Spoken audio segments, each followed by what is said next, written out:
اعوذ باللہ من الشیطان الرجیم بسم اللہ الرحمن الرحیم واذکر فی الکتاب موسیٰ، اور کتاب میں تذکرہ کیجئے موسیٰ کا، انہ کان مخلصا، یقیناً ہم نے اسے خاص اپنا بنا لیا تھا۔ اس کی تفصیل آگے آ جائے گی سورہ طٰہٰ کے اندر۔ وکان رسولا نبیا، اور وہ رسول نبی تھے۔ ونادیناہ من جانب طور الایمن، اور ہم نے اس کو پکارا، اس سے بات کی، اس کو بلایا طور پہاڑ کے داہنی جانب سے۔ وقربناہ نجیا، اسے قریب ہم نے بلایا سرگوشی کے لیے۔ ووہبنا لہ من رحمتنا اخاہ ہارون نبیا، اور ہم نے اسے اپنی رحمت سے اس کو یہ مقام بھی عطا کیا کہ اس کے بھائی ہارون کو بھی نبوت عطا کر دی، چونکہ یہ درخواست کی تھی حضرت موسیٰ علیہ السلام نے، وہ اگلی صورت میں آ جائے گا۔ وَاذْكُرْ فِي الْكِتَابِ اسماعیل، اور ذرا تذکرہ کیجئے کتاب میں اسماعیل کا بھی، انہ کان صادق الوعد، یقیناً وہ بڑے وعدے کے سچے تھے۔ اور خاص طور پر اشارہ ہو رہا ہے اتنا بڑا وعدہ جو حضرت ابراہیم سے اپنے والد سے انہوں نے کیا تھا کہ یا ابت افعل ما تؤمر ستجدنی انشاءاللہ صابرا، ابا جان کر گزریے جو بھی آپ کو اللہ کی طرف سے حکم آ رہا ہے، مجھے ذبح کرنے کا حکم ہے، ذبح کر دیجئے، انشاءاللہ آپ مجھے صابر پائیں گے۔ تو وہ آخری وقت تک انہوں نے اپنے اس وعدے کو نبھایا اور گردن جو ہے رکھ دی کہ چلائیے چھری۔ صادق الوعد وکان رسولا نبیا، اور وہ بھی مزاجی اعتبار سے جو میں نے عرض کیا ہے، حضرت حمزہ چونکہ ویسے بھی نسل میں حضرت اسماعیل کی نسل میں سے ہیں، تو اگر آپ دیکھیں گے تو بہت ہی ان کے درمیان شخصیت کی مشابہت نظر آئے گی۔ رسول النبی، وہ رسول نبی تھے۔ وکان یامر اہلہ بالصلاۃ والزکاۃ وکان عند ربہ مرضیہ، اور وہ حکم دیتے تھے اپنے گھر والوں کو نماز کا بھی اور زکوٰۃ کا بھی، اور وہ اپنے رب کے نزدیک بہت ہی پسندیدہ تھے، بہت ہی اللہ تعالیٰ کو کے منظور نظر کہہ لیجیے، مرضیہ۔ واذکر فی الکتاب ادریس، اور تذکرہ کیجئے کتاب میں ادریس کا بھی۔ یہ ادریس علیہ السلام جو ہے یہ ایک نبی ہے کہ جو حضرت آدم اور حضرت نوح کے مابین گزرے ہیں۔ حضرت آدم اور حضرت نوح کے مابین ایک اور نبی بھی گزرے ہیں، قرآن مجید میں ذکر نہیں ہے، تورات میں، شیس علیہ السلام۔ تو نبی تو یہ ہیں حضرت آدم پہلے نبی، پھر یہ دو اور نبی ہیں حضرت ادریس۔ اس تورات میں ان کا نام حنوک ہے، شیس کا نام سیس ہے، وہ تو ٹھیک ہے، اور قرآن مجید میں ان کا تذکرہ بھی نہیں ہے، لیکن حضرت ادریس کا حنوک نام ہے وہاں۔ لیکن یہ کہ یہ دونوں ہیں درمیان میں حضرت آدم اور حضرت نوح علیہ السلام، پہلے رسول حضرت نوح علیہ السلام ہے، یہ دونوں نبی ہیں صرف۔ وَاذْكُرْ فِي الْكِتَابِ ادریس، اور تذکرہ کیجئے کتاب میں، اس قرآن میں، ادریس کا، انہ کان صدیقا نبیا، یقیناً وہ بھی صدیق نبی تھے، مزاجاً ان کا بھی وہی حضرت ابراہیم کے ساتھ مناسبت، صدیقیت والا مزاج۔ وَرَفَعْنَاهُ مَكَانًا عَلِيًّا، اور ہم نے انہیں اٹھایا تھا بہت بلند مقام تک۔ اب یہ اٹھانا جو ہے، ویسے تو بعض لوگوں کا خیال ہے کہ شاید وہ بھی حضرت عیسیٰ علیہ السلام کی طرح رفع سماوی ان کی ہوئی ہے، چوتھے آسمان میں حضور کی ان سے ملاقات ہوئی ہے شب معراج میں۔ لیکن ایک مفہوم اس کا یہ بھی ہے کہ اونچا مقام دینا، بلند مقام دینا، اس لیے کہ یہاں الہ نہیں ہے، وہاں جو ہے وہ رافعک الیہ، جہاں کہا گیا حضرت عیسیٰ کے بارے میں تمہیں اٹھانے والا ہوں اپنی طرف، تو اس سے مفہوم جو ہے بہت معین ہو جاتا ہے، یہاں ضروری نہیں ہے کہ وہ مفہوم لیا جائے۔ اولئک الذین انعم اللہ علیہم، دیکھیے وہی لفظ آ گیا اب، یہ ہیں وہ لوگ جن پر انعام فرمایا ہے اللہ نے، من النبیین، انبیاء میں سے۔ اب ہم کیونکہ منعم علیہم کے 4 طبقات تھے، ان میں سے یہ انبیاء کا تذکرہ ہو رہا ہے سب کا۔ تو من النبیین، من ذریۃ آدم، اولاد آدم میں سے، وممن حملنا مع نوح، اور پھر بعد ان میں سے ان کی نسل میں سے ہیں جنہیں ہم نے نوح کے ساتھ اس کشتی میں سوار کرایا، ومن ذریۃ ابراہیم، اور پھر ذریۃ ابراہیم میں سے ہیں، ان کی اولاد سے، و اسرائیل، اور حضرت یعقوب کی نسل سے ہیں، وممن ہدینا واجتبینا، اور جنہیں کہ ہم نے ہدایت دی اور جنہیں ہم نے چن لیا، پسند کر لیا۔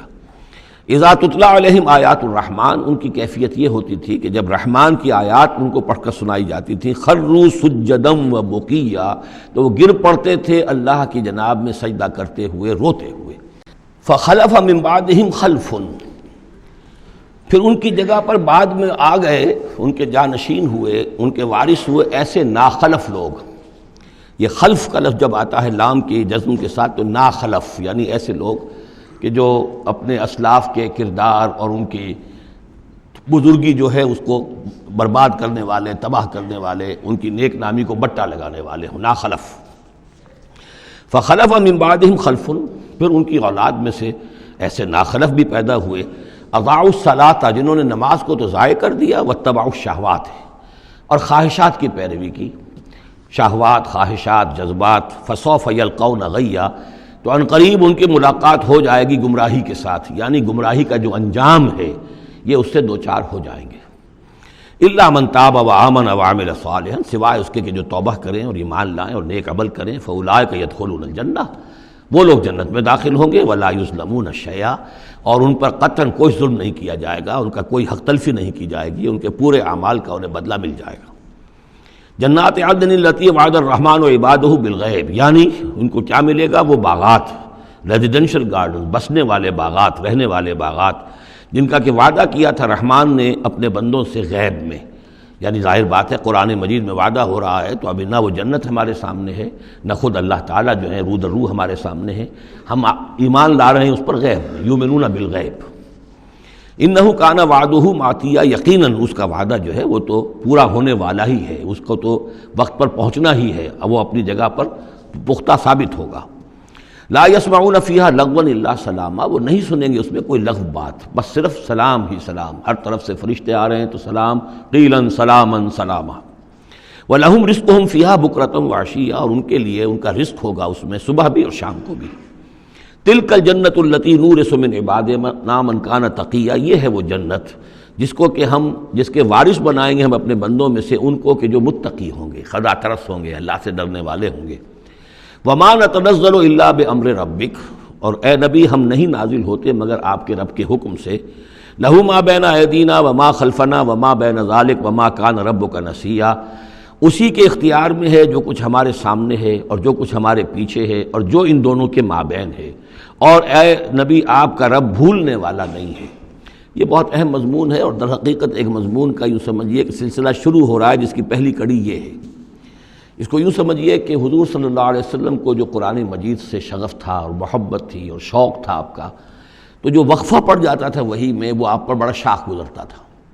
آپ چاہتے تھے کہ وہی جلدی جلدی آئے تاکہ آپ اس سے اور اپنے وجود پرنور کو مزید منور کریں۔ آپ جو ہے قرآن مجید سے جو آپ کو عشق تھا اس کے بنا پر اس میں آپ کو اجلت رہتی تھی کہ جلدی آئے قرآن۔ تو اس حوالے سے آپ نے حضرت جبرائیل سے شکوہ کیا کہ آپ وقفے وقفے سے آتے ہیں، ہم انتظار کرتے رہتے ہیں۔ اس کا یہ جواب ہے جو جہاں دیا جا رہا ہے، وَمَا نَتَنَزَّلُ إِلَّا بِأَمْرِ رَبِّكَ، اے نبی ہم اپنی مرضی سے نہیں نازل ہو سکتے، ہم نہیں نازل ہوتے مگر آپ کے رب کے حکم سے۔ لَهُ مَا بَيْنَ أَيْدِينَا، یہ بہت ہی یعنی یوں سمجھیے کہ گہرے الفاظ ہیں۔ لَهُ مَا بَيْنَ أَيْدِينَا وَمَا خَلْفَنَا، جو ہمارے آگے ہے اس کا اختیار بھی اللہ ہی کا ہے، جو ہمارے پیچھے ہے اس کا اختیار بھی اللہ ہی کا ہے۔ وَمَا بَيْنَهُمَا وَمَا بَيْنَ ذَلِكَ، آگے اور پیچھے کے مابین کون ہے پھر؟ ہم، میں، میرا وجود، میرے آگے میرے پیچھے، اور ان دونوں کے درمیان کون ہے؟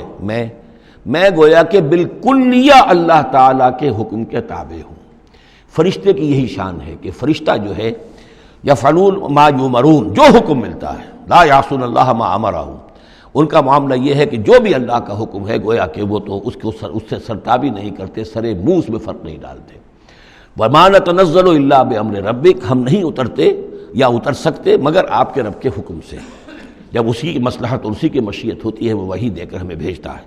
لَهُ مَا بَيْنَ أَيْدِينَا وَمَا خَلْفَنَا وَمَا بَيْنَ ذَلِكَ وَمَا كَانَ رَبُّكَ نَسِيًّا، اور اے نبی یہ جو کچھ تاخیر ہو جاتی ہے کسی بھول کی وجہ سے نہیں ہے کہ اللہ کو کوئی نسیان لاحق ہو گیا ہے تو تھوڑی دیر کے لیے توجہ کہیں اور ہو گئی ہے، معاذ اللہ، تیرا رب جو ہے بھولنے والا نہیں ہے، بلکہ یہ حکمت کے تحت ہے، اللہ تعالیٰ کی مشیت یہ ہے۔ كَذَلِكَ لِنُثَبِّتَ بِهِ فُؤَادَكَ رَتَّلَ اللَّهُ تَرْتِيلًا، وہ جو ہم پڑھ چکے سورہ بنی اسرائیل میں بھی، وَقُرْآنًا فَرَقْنَاهُ لِتَقْرَأَهُ عَلَى النَّاسِ عَلَى مُكْثٍ وَنَزَّلْنَاهُ تَنزِيلًا، یہ ہماری حکمت ہے کہ ذرا وقفے وقفے سے آپ یہ قرآن لوگوں کو پڑھ کر سنائیں۔ رب السماوات والارض، وہ رب ہے آسمانوں کا اور زمین کا، وما بینہما، اور جو ان دونوں کے مابین ہے، فاعبدہ، پس اسی کی بندگی اور پرستش کیجئے، واصطبر علیہ لعبادتہ، اور اس کی عبادت کے اوپر پوری طرح جمے رہیے، صبر کیجئے۔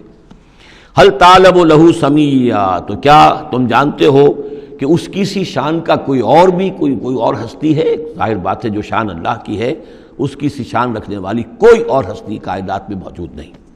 صدق اللہ العظیم۔